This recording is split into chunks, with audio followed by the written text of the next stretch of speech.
so bad for you,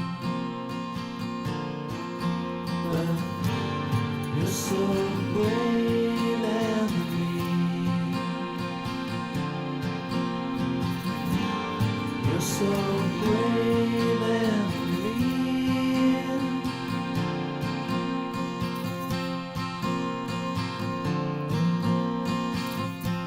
I hope you're feeling better now, with your family by your side, 'cause you're so brave and believe. Gente, muito boa noite a todos, viu? Queria falar da alegria que eu tenho em todos estarem aqui, e eu tenho certeza que hoje, de alguma forma, Deus vai conversar conosco através do assunto que nós temos que falar. Aliás, esse negócio de repensar a questão do dinheiro é algo muito complicado, porque eu digo que há uma tríade do coração corrompido.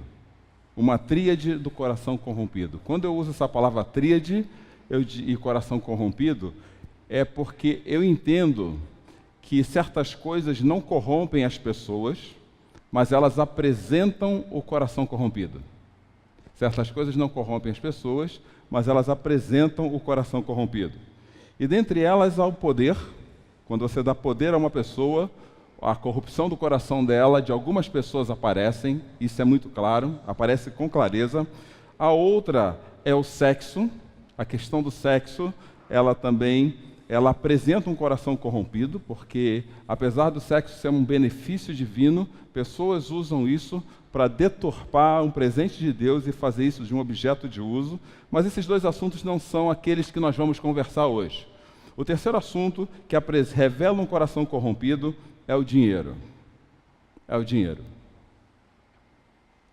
Aliás, eu posso conversar com vocês com muita tranquilidade sobre poder e sexo, mas falar de dinheiro é intimidade demais. Esse é o conceito que nós temos hoje em dia no nosso coração. A minha pergunta para todos nós essa noite é muito simples. Qual é a sua relação com essa palavra chamada dinheiro? Porque eu não sei se você conhece a história do dinheiro. Antigamente, muito antigamente, antes de Cristo, lá pelo século 8 antes de Cristo, e até muito bem recente na história atual, as pessoas trocavam bens, vaca por cavalo. Alguns bens valiam mais, que nem chocolate, trigo, tudo mais. E o maior problema com essa troca de bens, conhecida comumente como escambo, é justamente que ficava difícil retirar partes. Eu quero 10% de uma vaca. Se for em contrafilé, se for em picanha, fica mais caro. Se for em colchão duro, fica mais barato. Então, com essa dificuldade, precisou-se, ao longo da história da humanidade, criar uma unidade de medida. E no século VII a.C., essa unidade de medida era feita em moedas metálicas. Por isso é muito comum nos filmes de época daquele tempo, você ver as pessoas trocarem moedas. Inclusive, se você abre a Bíblia, você vai ouvir algumas medidas a respeito de algumas medidas de moeda, como o denário, por exemplo. Uma medida de moeda extremamente clara. Papel moeda, do jeito que nós conhecemos hoje, ele só vai aparecer na história do mundo, apesar de já ter existido no século X na China, ele só vai tomar sentido na história do mundo lá no século XVII. No século XVII é que pensou-se, nossa, esse negócio de ficar carregando saco de ouro, saco de prata, é muito trabalhoso, ainda mais em grandes quantias. Havia muito assalto, era muito fácil roubar carruagens de dinheiro no meio do caminho. Então, vamos inventar o papel moeda e dar o valor financeiro do papel moeda. E aí, um produto que é mais leve facilitava a troca desses valores entre as pessoas. Mas eu não sei se você já parou 5 minutos, 10 segundos sequer para pensar o que é dinheiro hoje. Dinheiro hoje não se passa da variação entre dois, não deixa de ser a variação entre dois valores, 0 e 1. Aqueles que são do universo da tecnologia, chama-se isso de bit. E hoje fala-se até de uma moeda que está se tornando cada vez mais popular no nosso meio, que é a tal do Bitcoin. Você já ouviu falar em Bitcoin? No final do ano passado, lá para outubro e novembro, sequestraram um casal em Campinas e não quiseram saber nem de dólar nem de real. Falaram assim, vocês devolvem aquilo que... A gente devolve quem sequestrou se vocês pagarem a gente em Bitcoin. E Bitcoin é a moeda do momento ela é totalmente digital, não se tem nada em espécie a respeito disso, e tem um grande mercado mundial em torno dessa moeda, tanto que há pouco tempo ela foi aceita numa das principais bolsas de valores do mundo, como moeda de negociação.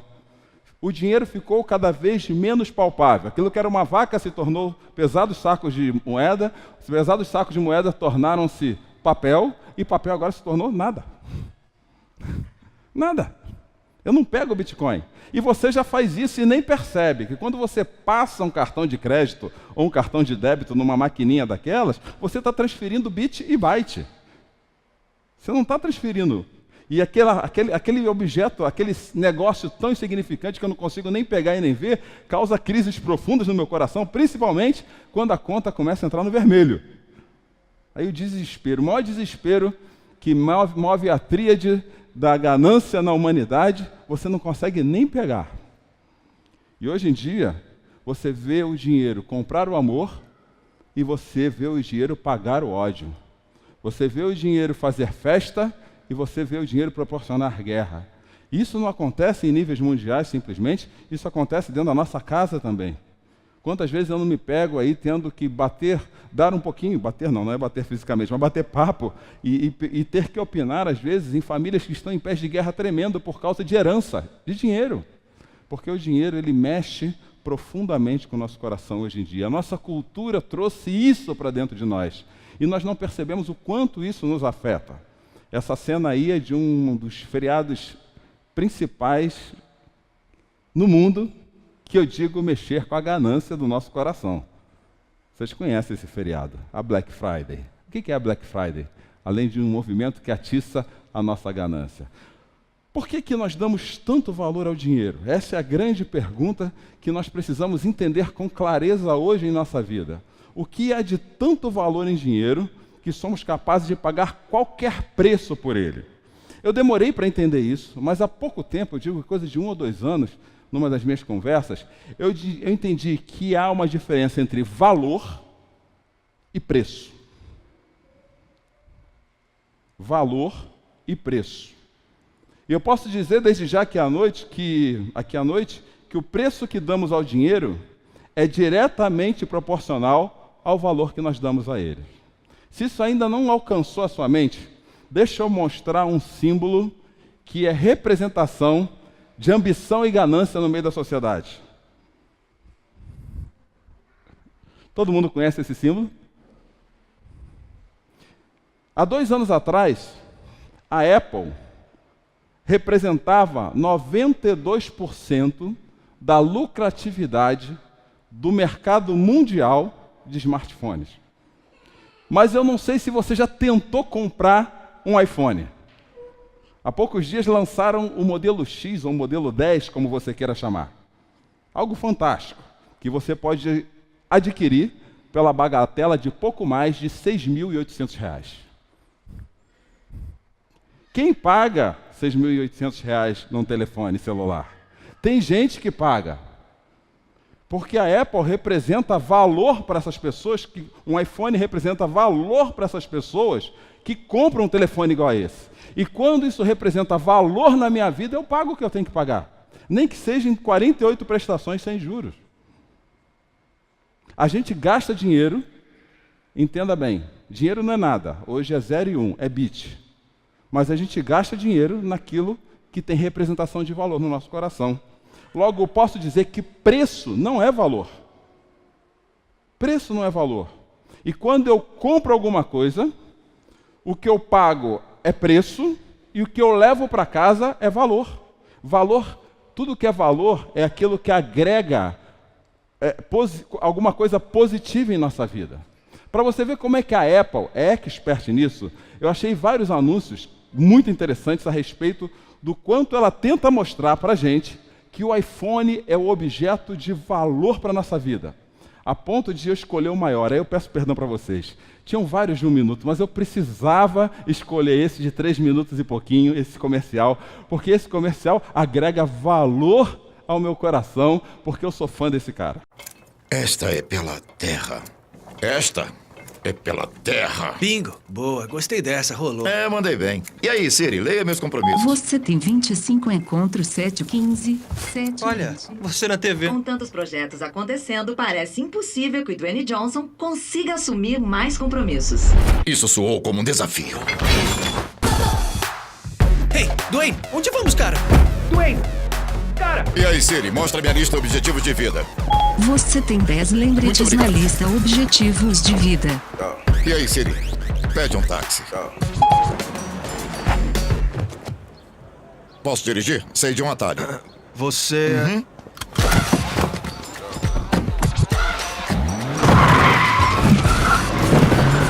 E aí, Siri, qual é a temperatura em Roma hoje? A máxima hoje em Roma, Itália, será de 32 graus e a mínima será de 20 graus.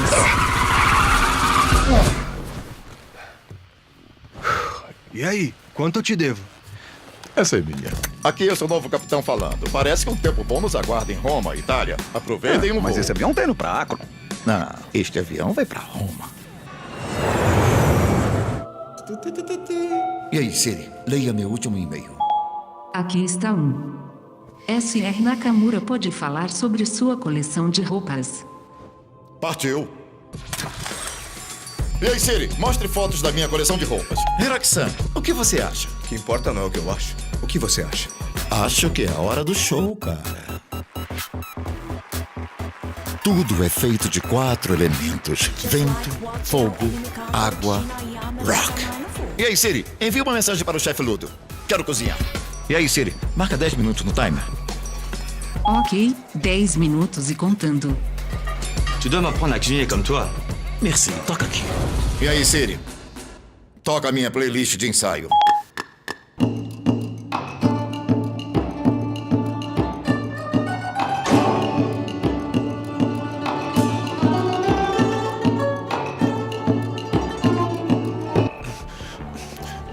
E aí, Siri, FaceTime com o Dwayne. Fazendo uma ligação do FaceTime para Dwayne. Quando você volta pro set? O pessoal tá enlouquecendo aqui e ainda falta a última cena. Não se preocupe, eu estarei aí, ok? Ok, eu vou lá ser demitido. Tchau. E aí, Siri, tira uma selfie.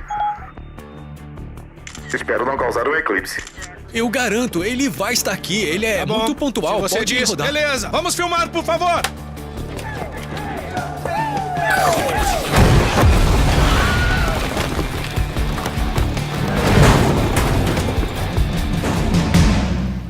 Esta é pela terra. Corta! Curtiu? Eu gostei. Dwayne, você mandou ver, cara. Valeu. Você tá bem, né? É, claro que tá. Você viu a explosão? Ah, tão feliz que você tá bem, cara. Tão feliz que você voltou. A gente tem muita coisa pra fazer. Nós temos muita coisa pra fazer. E aí, Siri, cria uma nova lista. Ok, qual nome eu devo dar a esta lista? Objetivos de vida. Parte 2. Ok, criei a Ok, lista. eu gosto de sequências, mas agora a gente tem que adiar isso e manter você livre pra outros projetos. E aí, Siri, você é incrível. Obrigada, careca bonitão. Eu também te amo.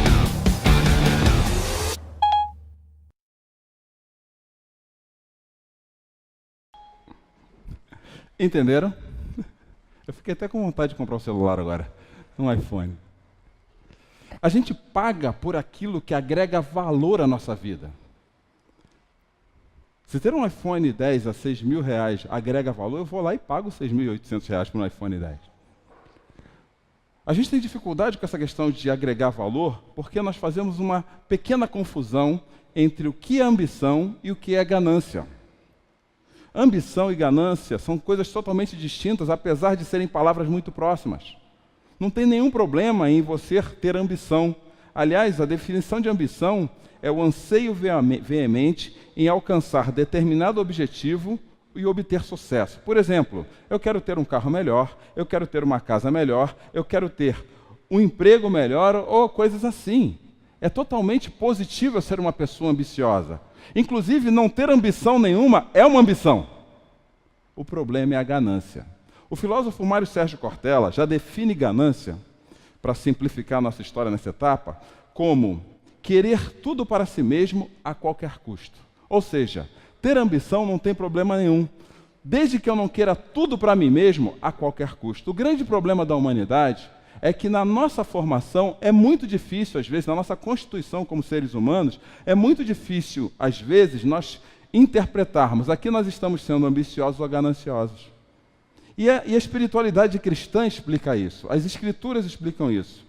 Porque as Escrituras explicam que o projeto de Deus, o projeto Gênesis, o projeto do primeiro capítulo da Bíblia, é que a única ambição do ser humano fosse criar, cuidar da criação de Deus. Deus criou todas as coisas, Ele é o dono, eu não estou concorrendo com Deus a respeito de todas as coisas, a minha única ambição é essa. Mas houve uma ruptura no projeto. Porque no capítulo 3 de Gênesis, o ser humano optou conhecer o mal. E o mal não tomou só conta do nosso conhecimento, mas tomou conta do nosso coração. E aí nós podemos podemos escolher ter ou não ter as coisas, já não achando que Deus é o único soberano, criador de todas as coisas, mas entendendo que as coisas podem ser totalmente minhas também. Isso se tornou tão impactante para a história da humanidade, que a primeira representação de ganância que a Bíblia nos mostra está em Gênesis 4. Porque Adão e Eva tiveram 2 filhos, Caim e Abel. Um era agricultor, o outro era pecuarista. Caim agricultor, Abel pecuarista. Os 2 oferecem o melhor deles para Deus, conhecido naquela época como sacrifício. Quando eles oferecem o melhor dele para Deus, Deus aprovou a oferta de Abel e não aprovou a oferta de Caim. Caim, diz o texto bíblico, ficou furioso, porque Deus deixou de ser a referência de dono de todas as coisas e ele queria comprar a vontade de Deus para que se agradasse. Essa fúria foi tão grande no coração de Caim que Caim assassina Abel. Quando a nossa ambição se torna ganância, nós começamos a assassinar as pessoas para termos a todo custo tudo que a gente acha que pode nos satisfazer. E todos nós somos assim. Inclusive, o capítulo 5 de Gênesis, ele explica que todos nós aqui hoje somos filhos de Adão. O ser humano que em Gênesis 1 e 2 era criado em imagem e semelhança de Deus, diz o texto na narrativa bíblica de Gênesis que Adão começa a gerar filhos à sua semelhança. Ou seja, homens e mulheres que conhecem a maldade e essa maldade corrompe o nosso senso de ambição, nos tornando pessoas gananciosas também. E aí volta a mesma pergunta dessa noite. Como repensar a relação da nossa natureza gananciosa com Deus? Como repensar? O apóstolo Paulo parece que ele chegou a esse nível de sabedoria e discernimento. E ele diz que Jesus veio ressignificar a nossa relação com o dinheiro. Ele diz que Jesus veio ressignificar a nossa relação de valores com a vida. Se nós somos naturalmente gananciosos e não sabemos distinguir por si somente o que é ambição e o que é ganância, Jesus veio trazer clareza disso ao nosso coração.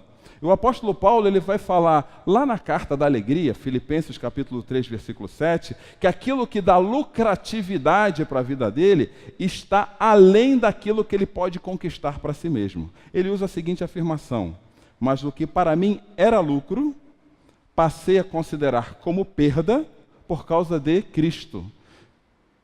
O que era lucro, o que me fazia querer ter, passei a considerar como perda, ou começou a ter um valor menos significativo na minha vida por causa de Cristo. Cristo criou na minha vida, diz o apóstolo Paulo, uma nova representação do valor das coisas. Cristo mudou a minha vida. E antes desse texto, o apóstolo dele fazer essa afirmação no mesmo texto, um pouquinho antes, ele faz uma declaração de valores. E repare se Paulo não está fazendo uma declaração do que era valor na vida dele. Ele diz assim: embora eu mesmo tivesse razão para ter tal confiança, embora eu mesmo tivesse razão para confiar nesses valores, é isso que Paulo está nos dizendo aqui essa noite, se alguém pensa que tem razões para confiar na sua carne, eu ainda mais. Eu tive valores profundos na minha vida. E ele começa a fazer uma citação desses valores. Fui circuncidado ao 8º dia, que na cultura judaica era extremamente importante, um valor até hoje muito importante.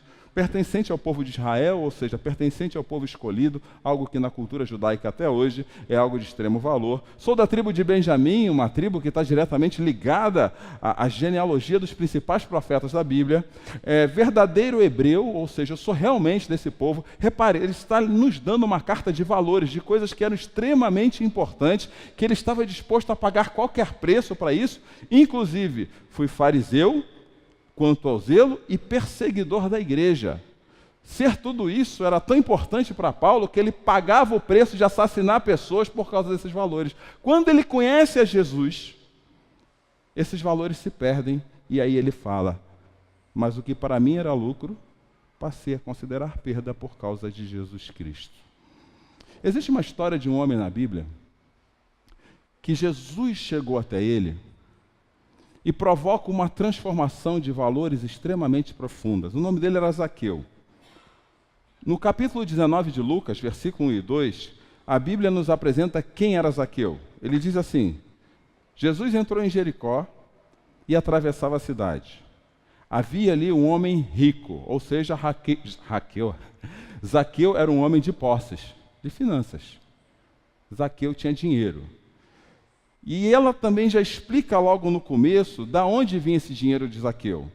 Ele era chefe dos publicanos. É uma palavra que não é comum a todos nós, mas publicanos eram pessoas que cobravam impostos dos judeus para o Império Romano. O Império Romano dominava a Judéia, região onde Jesus nasceu e viveu, ou melhor, toda aquela região de Israel, e ele cobrava imposto dos moradores daquela região. Só que o publicano, ele não era um cidadão romano que cobrava imposto, ele era um cidadão do povo judeu, que cobrava imposto do povo judeu para o Império Romano. Imagina o que aquele pessoal sentia de um publicano.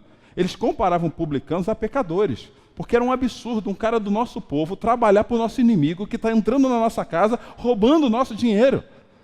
E Zaqueu era esse cara. E havia muita corrupção no meio dos cobradores de impostos. Eles enriqueciam ilicitamente com esse dinheiro. Nada de novo debaixo do sol. Nada de novo debaixo do sol. Só que Zaqueu, alguma coisa já movia o coração de Zaqueu, dizendo que a vida, que os valores da vida não eram aqueles. E Jesus entra em Jericó, e ao entrar em Jericó, Zaqueu ouve falar desse Jesus, de um Jesus que provavelmente já tinha chegado notícias a respeito desse Jesus para ele, se fosse hoje, talvez através do YouTube, do Facebook, do WhatsApp, não sei por onde, mas Zaqueu já sabia que quando ele fala Jesus entrou na cidade, o que Zaqueu fez? Ele correu adiante daquela multidão, subiu numa figueira brava para ver Jesus. Aqui vem a primeira lição que Zaqueu nos dá essa noite, que eu gostaria de compartilhar com vocês e vocês guardassem nos seus corações. Zaqueu não mediu esforços para conhecer Jesus. Zaqueu não mediu esforços para conhecer Jesus. Ele ouviu de Jesus, ele atravessou a multidão, subiu numa árvore, porque ele era baixinho, assim diz o texto bíblico, não sou eu que estou chamando ele de baixinho, para ver Jesus. Só que ele não sabia o que aquele movimento dele iria provocar na construção dos seus valores de vida. Porque Jesus percebe Zaqueu na árvore e diz assim: Zaqueu, desça depressa, eu quero ficar na sua casa. Eu vou lá, no meio dos ricos, no meio do corrupto, no meio daquele que todo mundo considera pecador porque tem os valores da vida invertidos. É na sua casa que eu quero ficar, Zaqueu. Totalmente diferente de algumas lógicas de igreja hoje em dia, né? Mas é isso que Jesus está falando: eu vou para a sua casa. E eu entendo que na visita, naquele bom papo, à volta da mesa, regado a champanhe e chandon, filé mignon do melhor tipo, algumas porções de caviar, Jesus olhou para Zaqueu e falou: Zaqueu, seus valores estão totalmente invertidos. A vida não é dinheiro. O preço que você está pagando pelo dinheiro é muito alto. Você sabia que no começo as pessoas foram criadas para ter consciência que Deus é dono de todas as coisas? E que o pecado, essa desconexão provocada pelo próprio ser humano, quando ele usou da árvore do conhecimento do bem e do mal, começou a criar no coração dele um senso errado de valores, dizendo: não é mais Deus dono de todas as coisas, mas você pode ser dono de todas as coisas depois de Deus. Mas que Deus falou que se a gente chegasse nesse nível de consciência, nós morreríamos, e é por isso que nós morremos. E você sabia, Zaqueu, que você não pode fazer nada para mudar esse cenário?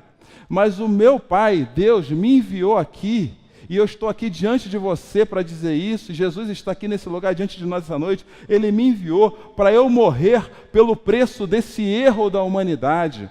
E eu não vou morrer por qualquer tipo de morte, eu vou morrer pelo pior tipo de morte existente na nossa história. E quando eu morrer, eu não vou ficar na morte. E depois da morte, eu vou vencer a morte. E quando eu vencer a morte, eu voltarei para os meus discípulos e falei: vocês viram o poder e a autoridade que eu tenho para mostrar que Deus é criador de todas as coisas e eu sou esse Deus. E você pode fazer parte disso se vier até mim. Você está entendendo isso, Zaqueu? Eu não sei que movimentos aconteceram naquele momento no coração e nos ouvidos de Zaqueu ao ouvir tudo isso. Mas alguma coisa muito profunda aconteceu. Muito profunda. Porque o texto logo em seguida faz com que Zaqueu declare o seguinte: olha, Senhor, estou dando metade dos meus bens aos pobres. E se eu extorquir alguma coisa, devolverei 4 vezes mais. É impressionante porque na cultura que nós vivemos hoje, existe também uma inversão de valores que as pessoas querem pagar o preço de forma invertida. Todo mundo acha que a declaração de Zaqueu mais contundente nessa fala é ele dizer que ele vai dar metade de tudo aos pobres. Hoje, se você fala que vai dar metade de tudo aos pobres, o Facebook bate palmas para você. Mas o valor dessa afirmação não está aqui. Dar metade de tudo aos pobres e devolver o que extorquiu 4 vezes mais aqueles que foram extorquidos é o preço da transformação no coração de Zaqueu. Esse é o preço. Esse não é o valor alterado. O valor alterado vem na declaração de fé anterior a essa afirmação. Olha, Senhor. Olha, Senhor. A palavra Senhor no grego aqui nesse texto é Kyrios. E pouquíssimas pessoas na cultura que vivia Jesus podiam ser chamadas de Kyrios.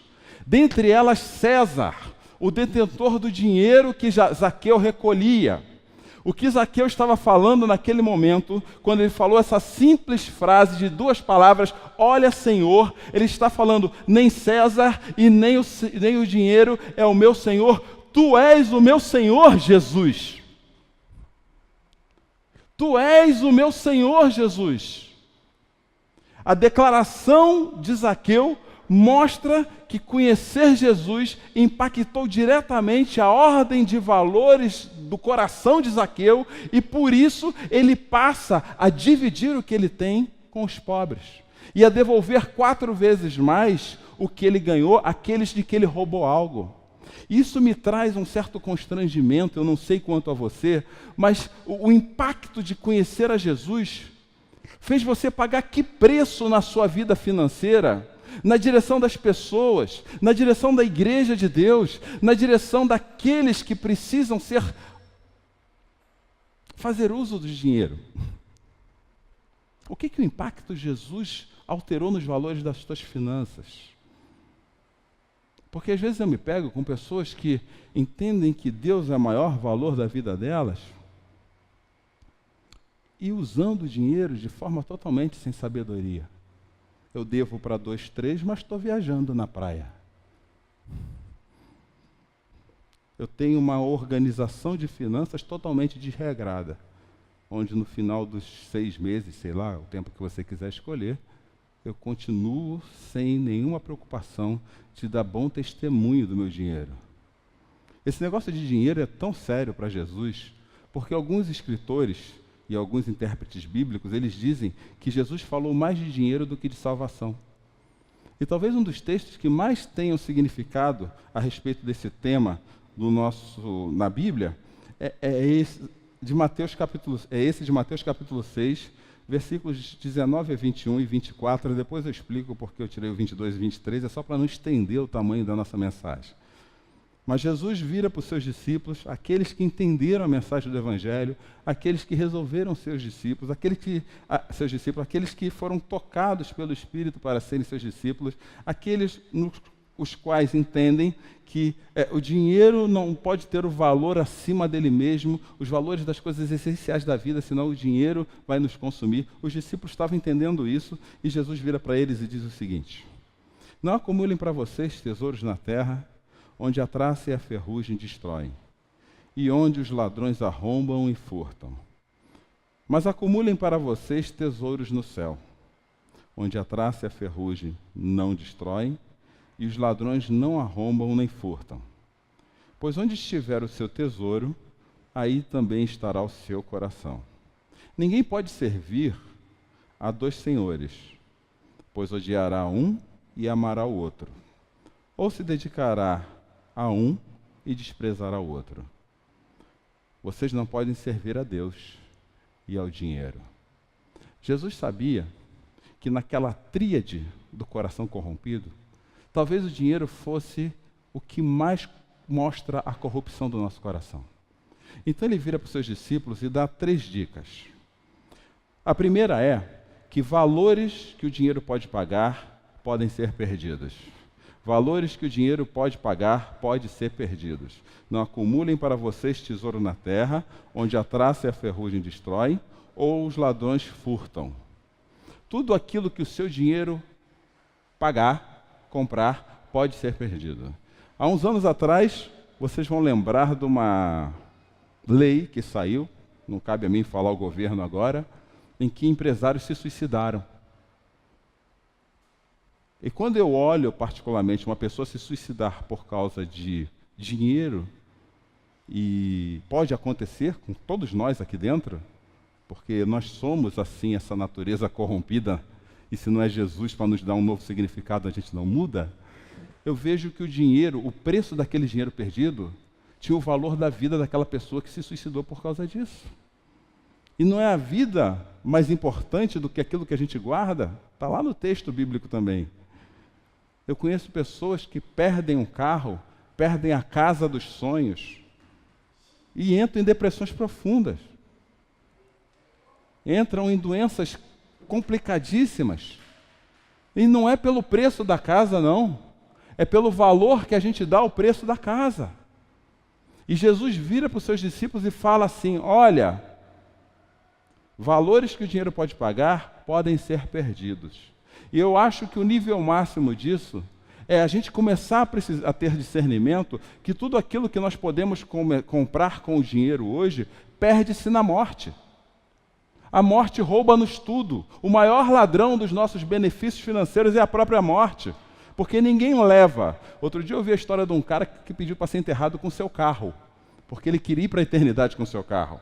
Outro dia eu vi que Jimi Hendrix foi enterrado com a sua guitarra, porque queriam que ele trocasse a sua guitarra no céu. Você não leva nada disso para a vida. Por isso que nós não tem nenhum problema em ter ambição. Vocês entenderam? Não tem nenhum problema em ser rico. Não é isso que Jesus está falando. O problema é que eu começo a dar um valor tão grande nisso, em que todas as outras coisas perdem o sentido, porque isso se torna um valor. Eu compro o iPhone pelo valor, não pelo preço. E a gente faz com tudo, cada um na sua medida. Tem gente que gosta de carro. Eu, particularmente, não ligo muito para carro, mas eu gosto de computador rápido. E isso tem um valor grande para mim. Eu não estou julgando qual é o valor maior ou melhor. Eu estou pedindo para que você olhe com sinceridade para o seu coração e que entenda, nessa primeira dica de Jesus, que valores que o dinheiro pode pagar podem ser perdidos. A segunda dica de Jesus é que existe na vida questões que valem o que o dinheiro não pode pagar. Existe na vida questões que valem o dinheiro que não pode pagar. Ele fala assim: acumulem para vocês tesouros no céu, onde a traça e a ferrugem não destroem e onde os ladrões não arrombam nem furtam. Há valores da vida que dinheiro nenhum paga. Há valores da vida que o dinheiro não compra. E não é incomum eu, pelo menos, ter tido a oportunidade de visitar casas de pessoas extremamente abastadas financeiramente, mas com uma tristeza profunda no coração. E, por outro lado, já visitei casas de pessoas com muito pouco dinheiro, que lutam com seu salário mínimo, mas são pessoas extremamente felizes, porque tem valores no coração delas que vão além do dinheiro, como o amor da família, como o valer estar junto, em vez de eu ser um viciado em trabalho, onde eu me dedico loucamente no trabalho e não dou atenção para as outras coisas. Há valores na vida ligados a Deus, que é os que Jesus está falando aqui, que o dinheiro não compra. Dinheiro não compra a salvação de ninguém. Não acha que você dando tudo aos pobres, Deus vai te amar mais. Não vai. E Paulo fala isso em 1 Coríntios 13. Ainda que eu dê todos os meus bens aos pobres, se não tiver o amor, e não o amor troca, mas o amor de Deus, de nada vale. De nada vale. E eu posso me convidar agora, e eu queria que você fizesse essa análise na sua vida aí. Pensa em quanta coisa você já quis ter e já foi perdida. E aonde essas coisas que você perdeu levaram já o seu coração. Eu posso tirar até esse assunto de dinheiro e levar para outras questões da vida. O relacionamento perfeito, por exemplo. O relacionamento se perde se eu não cuidar. Uma amiga minha falou que relacionamento tem que ter carinho mínimo de manutenção. Se não tiver, você perde. E perde. E para resgatar, não é que não possa resgatar, mas para resgatar, meu amigo, é um suor tremendo. São valores que o dinheiro não paga. A salvação e a vida eterna é um valor que o dinheiro não paga.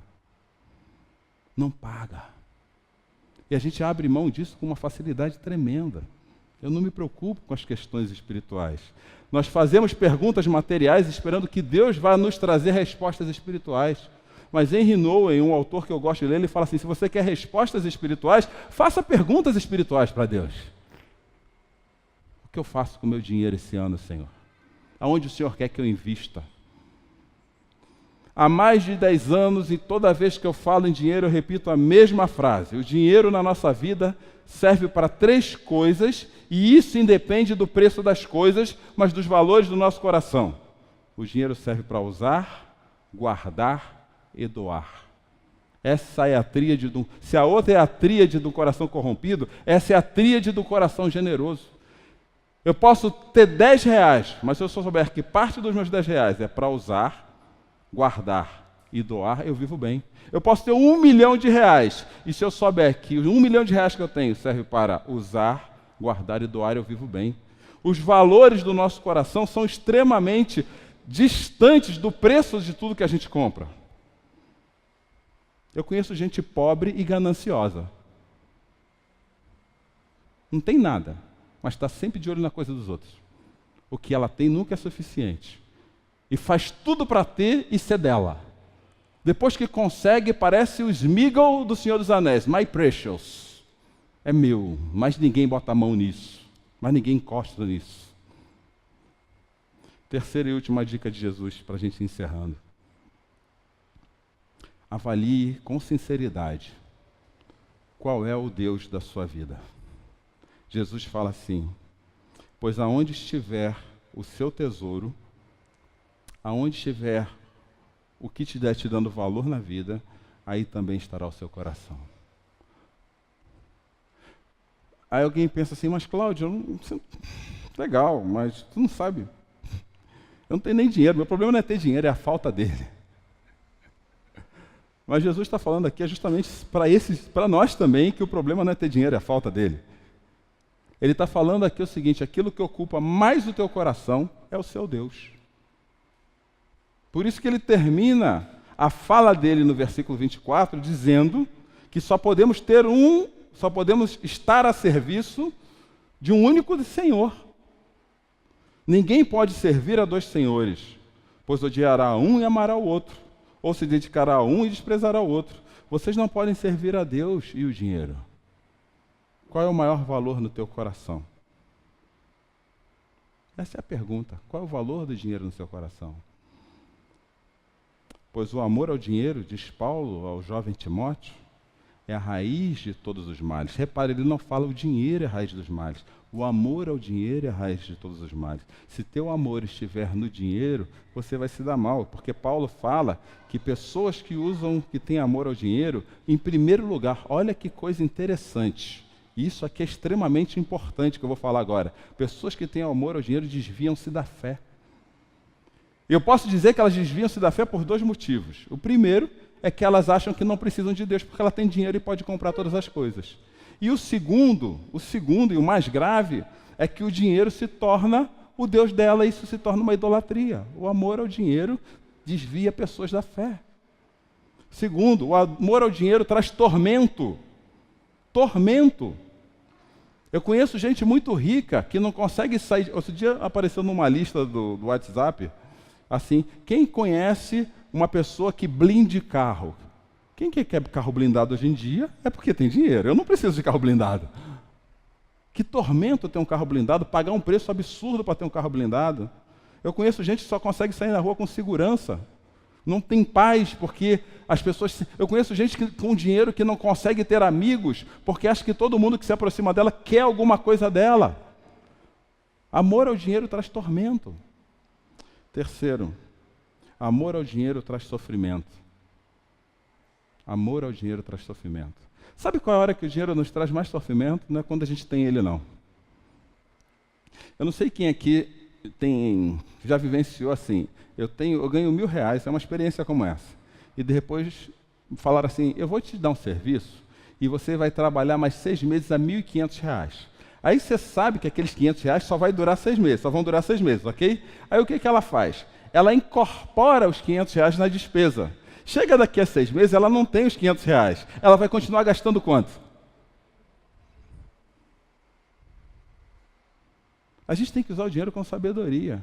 Se esse dinheiro extra vai entrar 6 meses, ele não pode entrar nas minhas despesas. Já que você é analista financeiro, ele te ensina isso melhor do que eu. Mas a ideia é essa. Isso é sabedoria, gente. Isso é sabedoria. Lembra da palestra passada? Isso não é inteligência e nem conhecimento, isso é sabedoria. Nós precisamos ter sabedoria com o dinheiro. Nós precisamos saber que o dinheiro tem o poder de se tornar um Deus na nossa vida. Que ele faz os valores das coisas serem deturpados. Mas que Jesus, quando nós nos rendemos a ele nos ensina a usar o dinheiro com sabedoria. E eu estou vendendo um startup, que aquele que quiser fala comigo depois do encontro.